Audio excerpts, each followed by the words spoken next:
Hello everybody, this is Murray again with you on the Lavaca County News Review, and I got my co-host here with me, Michelle, and we're going to be covering all these papers, but we're not going to go as long as we have been. We need to just highlight the headlines and things that might be of real interest to people, but as far as the social stuff and things like that, you'll be having your paper, and if you're online, you can be reading it. So we're going to start off. You doing all right, Michelle? I'm doing great, Murray. All right. Well, that's good. Well, we're going to go on, and we're going to start with the Shiner Gazette. And did I say that these are the March 15th and 16th Not issues? sure, but we are on March 15th and 16th. Hard to believe. Yeah, that month's already nearly gone. Now, on the Gazette, on the front page, we have a story about, can you pronounce that man's name? Morelli. Morelli. Mr. Morelli, I guess it's Mr. Right? That is correct. He is going to be our new emergency manager coordinator. And so he's taken Egan Bartel's spot. place, yeah. So big shoes to fill, but I know Mr. Morelli will do a great job. He has a lot of leadership experience. He's on the Shiner City Council and also the elementary principal at Shiner ISD. Yeah, and believe me, Egan's not going nowhere. No, he's not. Every time you look up, he's hosting some kind of event, and he's a busy man, and we appreciate the work that he's done. And we have a big picture of the Lavaca County Sheriff's Office announcing some recent promotions, and there's a picture there. I'm not going to run down all the names. When you get your paper, you'll see it. And we have a story here about the empty train car being blamed for dumping 16 others in June. I guess that was those cold cars that come through Shiner. Yeah, that was the big derailment in downtown Shiner, and it's amazing how one mistake does do this downfall of all the other cars just going out of whack. And it said that it started losing its tires around the brewery and then went on from there. But yeah, it was just one car that didn't get filled that caused all of it. Well, we were very fortunate.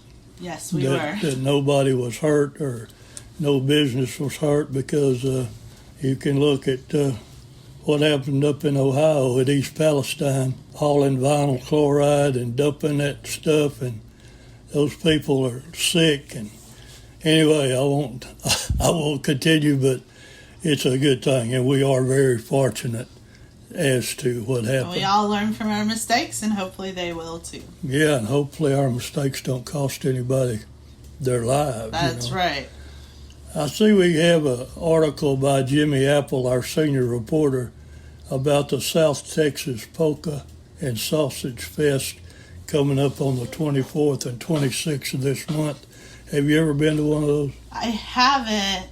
But it sounds very exciting. I know I did their ad also, and it lists like the different things that are going on, as well as Jimmy's article. So there's a lot of activities going on, and I mean, I love sausage. So I may have sausage and music, right? What's better than that? Can't beat that. And I think we have another picture of the Shiner one-act play. Yeah, they're just keep advancing, and we're very happy for them. Make sure they are having a show, a community show, so get your tickets to that so you can watch what they're doing. Okay, we have more pictures too. We have the reserve champion steer. Yeah, I think there was a mistake made, and like we said earlier, we're all human, so Janet got that corrected this week, and we know she does a good job, as well as she got all of those names of buyers in there. Yeah. And that's a lot of buyers and a lot of kids, so what a great show that must have been. Yeah, that's on page 5, and all those results in this big picture are pretty much taking up the whole page. And we have another story about the wildflowers in bloom. And you can see them everywhere you drive, but that tells you a little bit more maybe why they're appearing earlier than normal, so check that out. Now, have you seen them, like, between here and Shiner? Yes, they're beautiful. Yeah. Absolutely gorgeous this year. You just never know about them, when they're going to be out. Sometimes early, sometimes late. And we have a lot of sports. Got the Lady Cardinals taking second at the Flatonia tournament. Shiner Boys was a runner-up at the Jimmy Apple tournament. Shiner girls grab gold at the Columbus meet. All kind of pictures, and he's got pictures everywhere. Golf team, tennis, and Mark Luby does a good job. He has his hands full, just like Chuck Groff does over here in Hallettsville. But you'll just need to go read these sports because there's so many of them we can't cover all of them. The athletes are doing great all around these local communities. Check them out. See when their next game is, and if not, read about it in our next week's paper because like you said, Chuck and Mark do a great job of covering them. You bet. And there's a big story about how to detect these derailments, and it's a big story, and you can read that. Classifieds, we don't want to cover the classifieds, Michelle works on those, I think, and it's very important to our community. There's a lot of jobs out there. If you're looking for one, check out our classifieds. You'll get the insight on that. And we have this story about the Catholics can eat meat on St. Patrick's Day. That was coming from the bishop. Bobby Hariska wrote this story. Did you read it? I did read it, and it's been known that Catholics do observe a day of sacrifice for meat every Friday, and I think Ash Wednesday during Lent.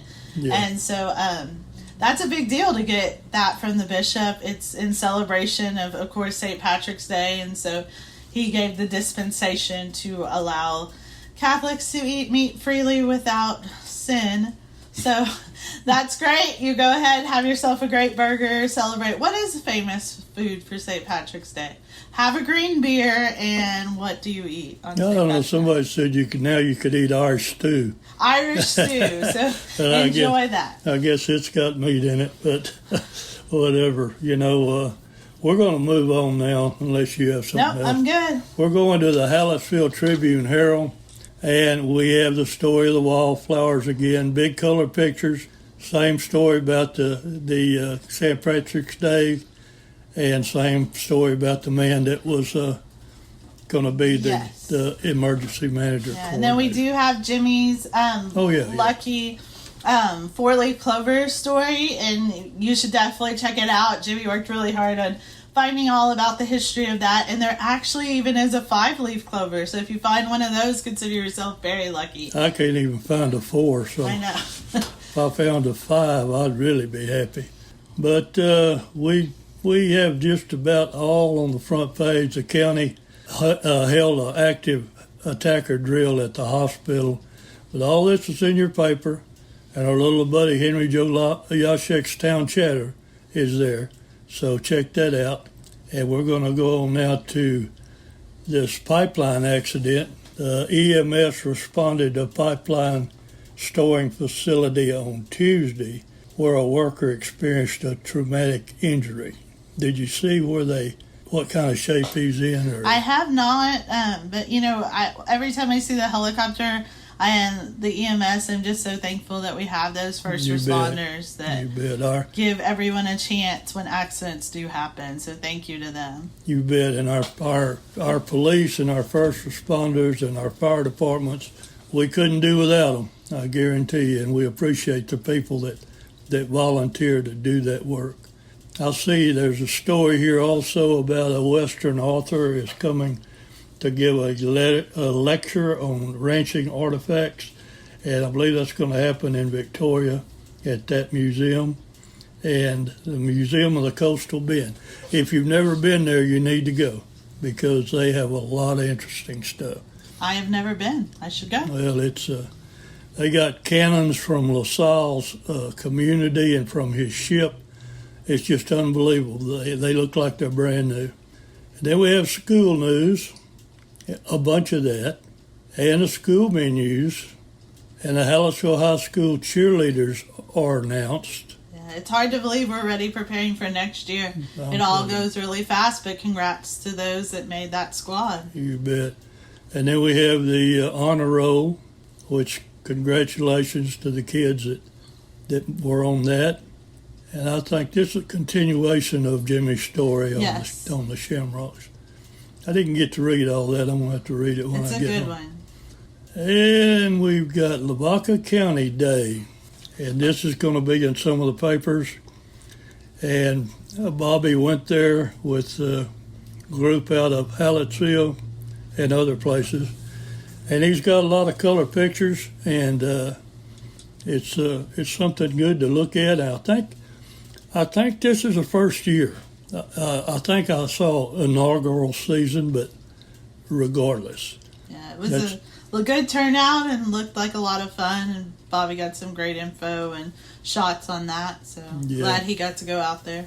Then we have the Hallettsville Knights of Columbus celebrating 100 years. And Bobby's got some real pretty color pictures on that. And then we're getting to sports, and we have a bunch of sports from our senior sports writer, Chuck Groff. And he's got the Brahmas went 2 up and down 2 in Jimmy Apple's tournament. And he's got a list of all the games and the scores. And I think that sometimes we don't give I said the wrong name, Chuck and Mark enough credit. Chuck, bet. I know, they spend all day at these tournaments. It's not a bad job, but sometimes those days get long. I think Chuck got hit in the knee at the Jimmy Apple tournament, so it's dangerous out there. Well, Chuck's been doing it a mighty long time, and he's very good at it. And there's not much about the sports in this local area that he doesn't know. And Mark Luby has experience too, and he does a great job. You stop and think about these guys, especially like during football season. They have to go out of town, and they may not get back, till real late. So we appreciate what they do. They both are very passionate about it, so it makes it fun. And he's got stories about the Indians run-ruling Nixon Smiley. Lady Brahmas beating the Sharks out of Palacios. It's just, there's a ton of them. So I'm not going to cover all of them. You folks need to go check it out. And then we have more results from the Hope Livestock Show. Yeah, I think these are all the reserve champions that we weren't able to get in a few weeks ago. And so congrats to them. I learned today that Hope is a lot of the country school areas. This livestock show is for that. And some of the private and home schools. So it's great that it was that big this year. You bet. A lot of kids came out. Do you know if we've had it all, or is there more? I think that's it. Yeah, that's kind of what I thought. Let's see here. We've still got more articles about the livestock show, and it was held on February 18th. Local news, happy birthdays, Natalie Knezik's column, happy anniversaries, just all the kind of social stuff, and the classifieds again. What all you have in there besides jobs wanted or help wanted? And we have services, so if you're looking for someone to mow your grass, to fix your car, all those different things, so there's a services section. There's real estate section, of course, so for those selling property and houses, and then the help wanted. And of course, also in our classifieds are a lot of notice to creditors and public notices. So that's very important to check all of that out. It's useful information, something you may need to see or learn about. You bet. And then on 8B of the second section of the Ellisville paper, it has one of my stories about hummingbirds.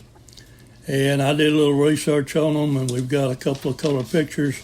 So if you like hummingbirds, which I really do. I do too. They're beautiful. They are beautiful, and they're amazing how far they fly and what all they can do. It's just, they fly like a helicopter, only I've never seen a helicopter fly upside down. Right. And they can do that.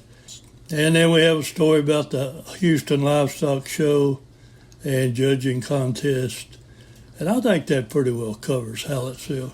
Yeah, it was a good week in Hallettsville. You betcha.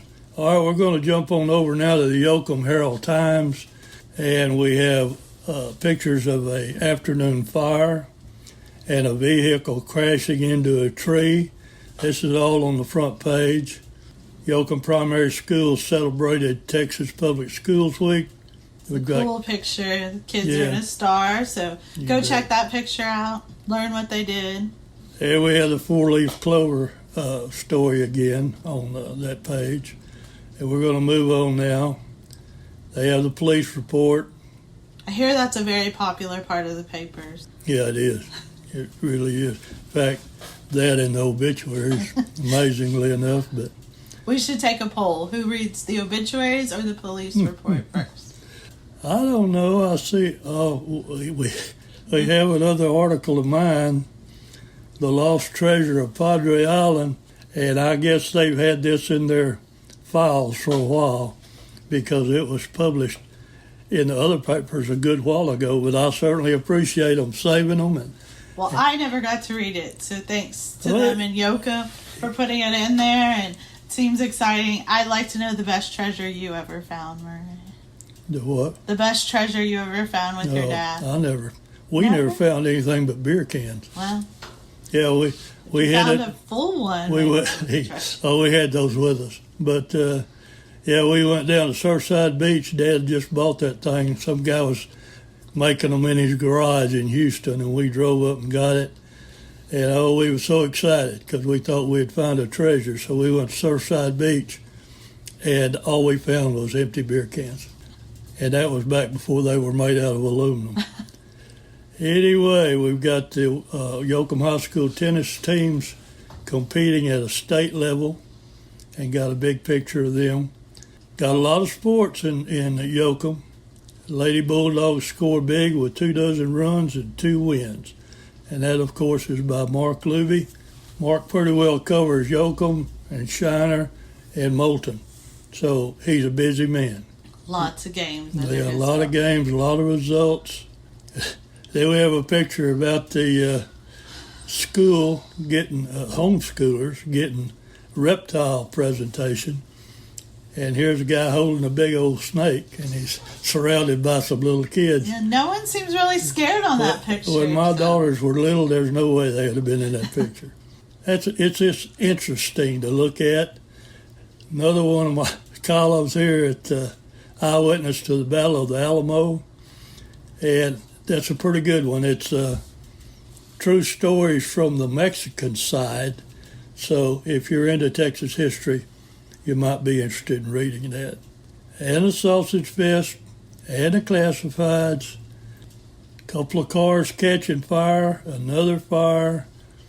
And they had their case of fire. Seemed like they had some last week. It was last week too, yeah. And then we've got the promotions at the Sheriff's Department.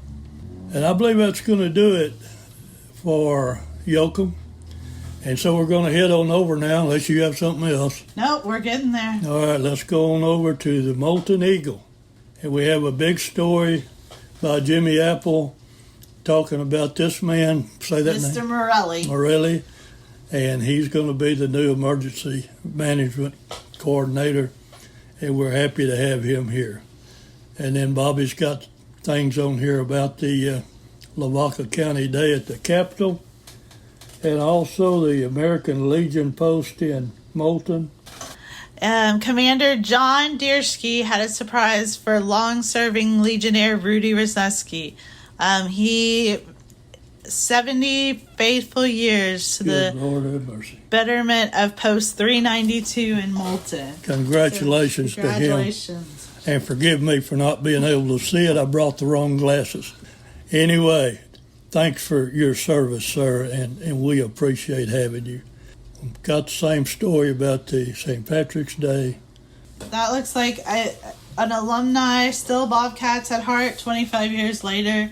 And so the UIL, honored or recognized several past championship teams, and one of those was the Moulton basketball team from 1998. So yeah. These guys, I don't want to say they're not that old because that's about when I graduated. So they're still young at heart, but yeah, they will always be Bobcats. When you get a chance, and we should shout out to Flatonia basketball team.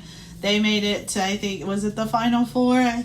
Yeah. Game before state. And those opportunities around here seem to come quite often, but they're not good, easy opportunities. Yeah. It's hard work to get there, and so congrats to all of them. Moulton basketball has traditionally been a power, girls and boys. Not lately, but in the past, according to Chuck Groff. And on page 2, we have another of my stories, and this one is recent, and it's about a Texas Ranger being killed in Mexico during a firefight with bandits, and this was back in the late 1800s. If you're interested in history, there it is. And we have the Houston Livestock Show and Rodeo Dairy Judging Contest. Got a cut line over there. You can read them. I can't, but they're there, and congratulations to them. And we have Mr. Buddy Price, which is one of the owners, or the owner of all our newspapers. He writes an article called Solid Ground, and we have that in here, and you might be interested in that. Family movie night at the Lutheran Church in Yoakum, and this immediate call to action by the Republican women of Yoakum. There's a picture of them and all the goods that they have, groceries and stuff like that. I guess they were taking donations again. Yeah, it was the Republican Women of Yoakum area, and they took donations for like personal hygiene and cleaning products. It's called STCH Ministries, and that was originally South Texas Children's Home. There you go. So thanks to all who donated to that. Anytime you see those, I know that sometimes it seems like, oh, maybe someone else is donating, but just take the time, give a little something. It really, really goes a long way. And then we've got a $1,000 donation from the Knights of Columbus to the Queen of Peace Church over in, that was in Holston, and that was a sad affair because that church burnt to the ground. So all these donations are great, and they're planning on rebuilding, and that'll be wonderful. I've driven by that church 1,000,000 times, and always was going to stop and take a picture, never did, and I'm very sorry that I didn't. It's a beautiful location, so at least they're going to get that back. But it's very sad. It was a beautiful building. And we have a story about the Shiner quilters learning the process of foundation piecing. I guess that's all part of making quilts. I guess so. I can say I've never made a quilt, so I know that it's it takes a lot of talent to do that. So. And we have the hummingbird story in here too, and this is the hummingbird story and all those other columns that I mentioned that were mine. They're all up on LavacaCountyToday.com, so you can take your time and look at that. And our classifieds as always, and then some more pictures and from the Capitol. Yeah, I was just looking at something else here. It's the St. Patrick's Day. It was a jump from page 1. But yeah, Bobby's got some more colored pictures on the back of the Capitol. It was an exciting day from the ones I got to talk to. They really enjoyed it. So, I think that's about it, Michelle. Does cover it. We made it. Did we do pretty good on time? Yeah, we made it with my flubs. And thank goodness my co-host has young eyes. They're a little bit younger. That's all I can say, a little bit. But we got through it, and friends, we really appreciate you listening. We appreciate you folks in Shiner that have really supported this podcast. And we thank everybody that goes to see it or listen to it, and please share it at every opportunity. So I'm going to say goodbye for now and leave it with Michelle. All right. Well, thank you guys for listening again.